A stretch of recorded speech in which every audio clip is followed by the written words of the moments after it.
tanda waktu subuh tadi dijadikan ku Gusti Allah aya dua. Nomor kahiji adalah aya sinar heula ge sinar tersebut jadi eueuh fajar kadzib ngaranna. Engke sinar kedua ngaranna fajar shadiq anu nangtukeun kana waktu subuh. Begitu diteliti aya fajar kadzib aya fajar shadiq aya hiji keanehan diangsongkeun baheula teh ka ahli palak di Amerika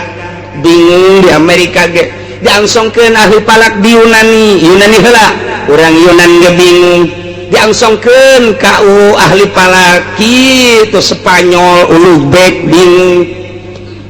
lantaran pada dasarna panon poe teh di mana-mana geus muncul maka pan henteu ditarik deui. Tapi ieu mah aneh aya sinar disebutna adalah fajar kadzib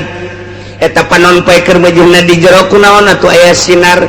tersebut gebat panjang set tilok nyararaho jelema aya di majelis ieu malantaran tilok udang subuh deuleu atuh udang heula subuh sok heula jam 4 neuleuh ka arah ditu bakal aya engke ngaranna fajar kadzib. Eta mah encan jadi waktu subuh tapi aya sinar eta lah nu dipertanyakeun di dunia ka ahli palak di dunia sok geura bingungan kabeh ge eta engke surup can aya eta mah can asup waktu subuh ke geus aya fajar shadiq mangke bakal aya sinar ngebat ka luhur set kemudian nyayan beki berang eta mah henteu surup deui. Tak eta nu dipermasalahkeun teh ku aya sinar haju eueuh deui sinar naon lamun lain Allah menyiptakeun waktu subuh saha deui sebab tina perputaran matahari ge teu kaharti berbagai tafsir nyaritakeun berbagai tokoh-tokoh falak nyaritakeun tentang sinar tersebut sebab aya sinar teh tina hawa teh anu kasorot ku panon poe. Jadi panon poe nyorot kana hawa timbullah sinar sedangkan eta kan panon poe di jero keneh haju aya surup heula kahalangan kunaon datang ka kuari encan terpecahkeun geus moal aya nu bisa memecahkeun eta mah hiji penciptana Khaliqul Isbah Gusti Allah Subhanahu wa taala. Tah kuari subuh jadi berang nu ngajadikeun berang biasa tanyakeun coba ka orang Amerika tanyakeun ka orang Eropa tanyakeun ka orang Amerika Australia saha nu nyieun waktu subuh terus beki berang walahaya Gusti Allah diciptakeun ku Gusti Allah teh waktu subuh teh eta teh waktu anu luar biasa energina tinggi lantaran tina udang subuh malain deui ketika orang subuh teh ningali panon poe sinar anu luar biasa energina hese nyaritakeun kamanfaatan sinar dina waktu subuh namun urang kasorot ku panon poe langsung dina waktu isuk-isuk eta penyakit bakal raragagan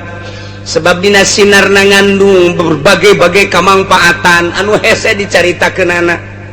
mentak ngahajakeun coba ge urang moe awak isuk-isuk tapi isuk-isuk di poe awak kurang teh seger hiji